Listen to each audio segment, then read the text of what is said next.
Rubén, ¿cómo estás? ¿Cómo va? Hola, pues bien, muchas gracias por la invitación. Oye, me ha encantado la musiquita de la intro, ¿eh? Jaja. Visto que nos buscamos una que estuviera guay, que no tuviera derechos, para que luego no nos la quiten y mira, la verdad que pega bastante. Muy guay. Oye, Fresca. te queríamos comentar que estamos contentos de tenerte, de disponer de tu tiempo para charlar un rato contigo y te agradecemos pues esto, ¿no? Que hayas sacado un ratillo para estar con nosotros. Hacía tiempo que te seguíamos y bueno, pues queríamos traerte, ¿no? La primera cuestión que te queríamos lanzar, y a partir de aquí pues dialogamos un ratillo, es conocer, saber cómo empezaste con este proyecto, cuáles fueron los incentivos, la motivación que te llevó pues, a tirar adelante tu canal de Instagram y de YouTube. A ver, bueno, antes que nada, gracias a vosotros por la invitación, es un placer. Y nada, en referencia a la primera pregunta, pues a mí lo que me lleva realmente a iniciarme en este mundo, digamos, más que antes que dedicarme a esto o a meterme en las redes, más que nada la explotación laboral. O sea, fue la injusticia, la rabia, por decirlo de algún modo, lo que a mí me lleva a politizarme, por decirlo de algún modo, ¿no? Yo soy de Sevilla, y fue en el campo, donde, como jornalero, donde yo empiezo a ver pues, que algo estaba mal, que el mundo no funcionaba bien, que había gente que tenía mucho, mucha gente que tenía poco, y esa gente pues estaba explotada de forma diaria. Y yo, encontrándome en esa situación de explotación, empiezo a hacerme preguntas del tipo, pues, ¿qué está pasando? ¿Por qué hay gente rica? ¿Por qué hay gente pobre? ¿Por qué hay gente que está explotada? ¿Por qué hay opresores y oprimidos? Y todo este tipo de preguntas, pues, me llevan, claro, a hacer otras preguntas todavía más amplias, ¿no? Claro, bajo ese paradigma de explotación, me voy a Londres con un grupo de colegas, pues intentando escapar un poco de eso, ¿no? Pues de esas horas interminables de sol a sol, robo de peonadas, salarios recortados, cuadrillas, demás. Y me voy a Londres con la esperanza de pues, encontrar una vida un poquito mejor, ¿no? Pero nada, fui allí y lo que me encuentro también es un paradigma totalmente diferente, pero al mismo tiempo muy similar, porque la situación, la dicotomía opresor-oprimido seguía estando. Empiezo a trabajar en la hostelería sin tener ni papa ni inglés, porque yo cuando voy allí voy con unos cuantos euros y ya te digo, sin saber el idioma. Y en la hostelería, pues más de lo mismo. Trabajaba en cocina, intentaban quedarse con tus horas extras y ahí ya como que la rabia acumulada ahí ya empieza a salir y empiezo a rebelarme con los jefes, a reclamar mis horas, a decirle a mis compañeras y a mis compañeros que se rebelasen también y claro, parece que empieza a generarse cierta organización y terminan por echarme por pesado. No me echan de la empresa, sino que me trasladan a otra empresa y allí lo mismo. Hasta que, pues allí sí que encuentro, a día de hoy, amigo mío, a una persona pues, que ya estaba politizada y que estaba viendo la situación y me veía a mí como que protestaba, trabajábamos en cocina, y un día me dijo, oye, ¿por qué he visto que protestas bien, tal?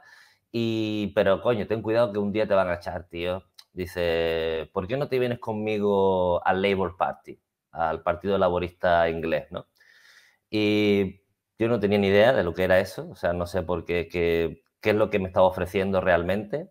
Yo sí que tenía ya ciertas nociones básicas a raíz del 15M, que fue un movimiento muy potente y que terminó por alcanzarme a mí también, pero no me había metido de lleno en lo que es la política, la lucha de clases y todo esto, ¿no?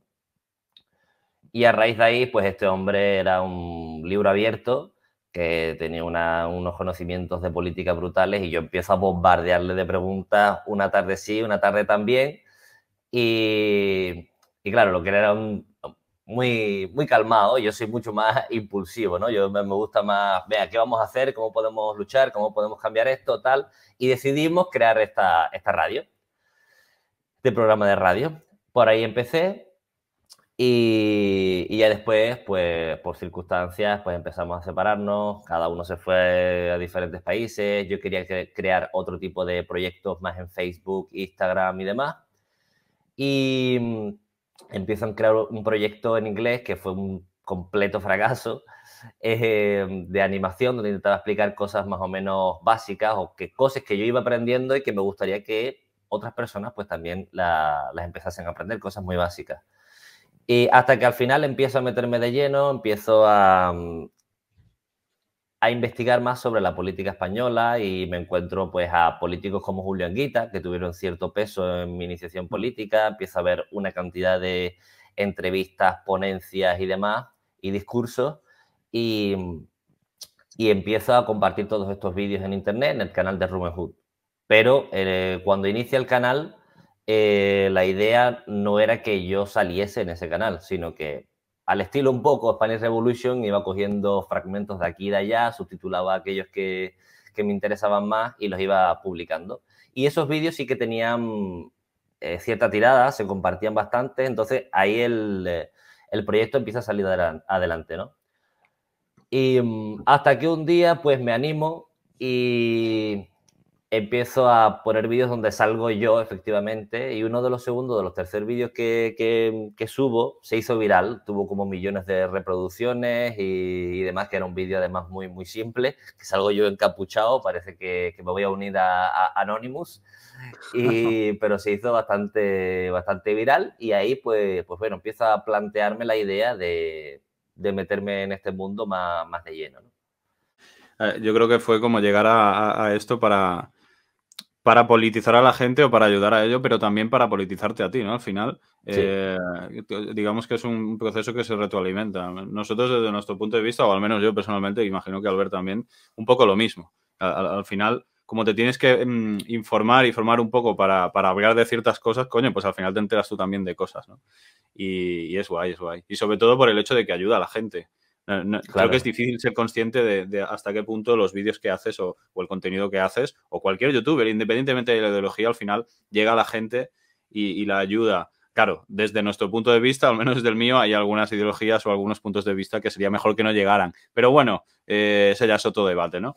Me refería al alcance de Internet, ¿no? Y la importancia. Y con esto, aquí tenemos un segundo, porque nos lo hemos currado, hemos puesto banners y todo, somos súper profesionales. Y aquí tenemos el segundo banner, que es, ya llegamos al concepto de la batalla cultural, que ahora mismo pues está en todas partes y es como muy cansino, batalla cultural por aquí, la tele, internet, etcétera. Claro, al mileniado o ya las generaciones que vienen después, los más jóvenes, porque los millennials, ojo, ya no somos tan jóvenes, aunque parece que aún se relaciona con el significante de juventud y tal, ¿no? La batalla cultural se juega en internet. Para estas generaciones, porque no van a ver a Susana Griso, no van a ver La Sexta, no van a poner la tele, incluso si ponen algo de la tele será Netflix o será alguna plataforma, por tanto, aunque allí también hay batalla cultural, sin duda, ¿no?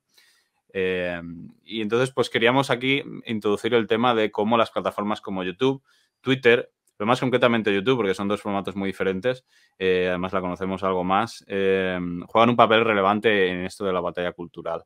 ¿Qué te parece a ti? Imagino que, claro, teniendo en cuenta además lo que nos has contado, que llegaste a YouTube después de algunos fracasos y algunos proyectos, ¿qué te parece el papel de YouTube hoy en día a la hora de determinar o de decantar la batalla cultural concretamente en la política española? Bueno, yo diría incluso en la política general, o sea, cuando... o sea, es muy importante porque hay gente como yo, como bien iba diciendo antes, cuando yo empiezo a politizarme, uno empieza a buscar referentes o empieza a intentar buscar información. Y claro, en ese sentido, los de abajo y los de arriba, es decir, la izquierda y la derecha, también están dentro de estas redes y la lucha se mantiene ahí.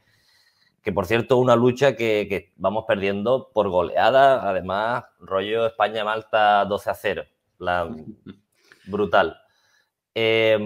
Claro, cuando la mayoría de nuestra generación, generaciones más jóvenes, que ahora ya también se meten en TikTok y demás, y escuchas a personas dan ciertos mensajes que abiertamente o podrían no parecer de extrema derecha, pero que en el fondo sí que los hay, pues claro, tú vas politizando pues a una cantidad de personas brutal. Y solo tenemos que ver los resultados que hay ahora mismo en el Parlamento. O sea, el partido de extrema derecha Vox tiene 52 diputados en el Parlamento.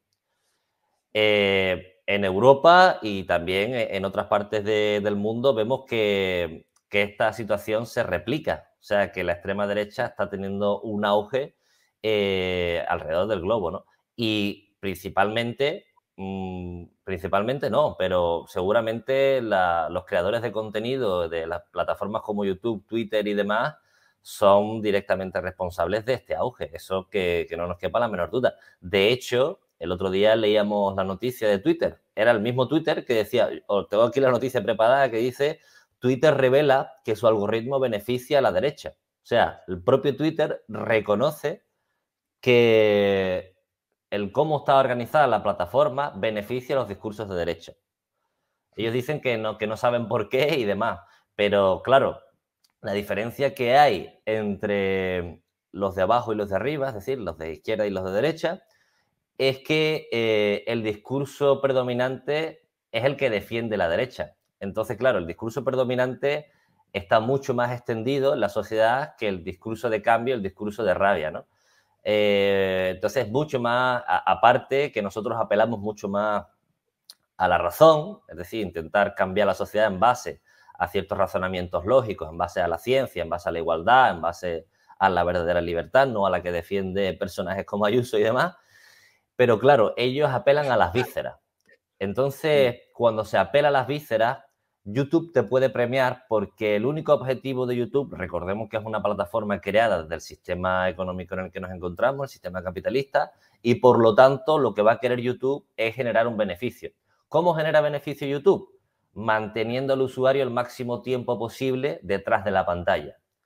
Entonces, cuando tú creas contenido en base a los sentimientos y no en base a la razón, es mucho más fácil mantener a la otra persona pegada a la pantalla. Es mucho más fácil que teorías terraplanistas se difundan por ahí porque, claro, eso mantiene al usuario pegado constantemente y eso YouTube lo premia. Claro, si yo empiezo a soltar un discurso ahora en base a la razón, pues, ¿qué te digo?, de ecoarquitectura, por decir algún tipo de tema, pues claro, eso no llega a muchísima gente, llegará a un grupo de gente reducido que ya está politizada, pero ellos ahora mismo tienen la voz cantante sin duda alguna.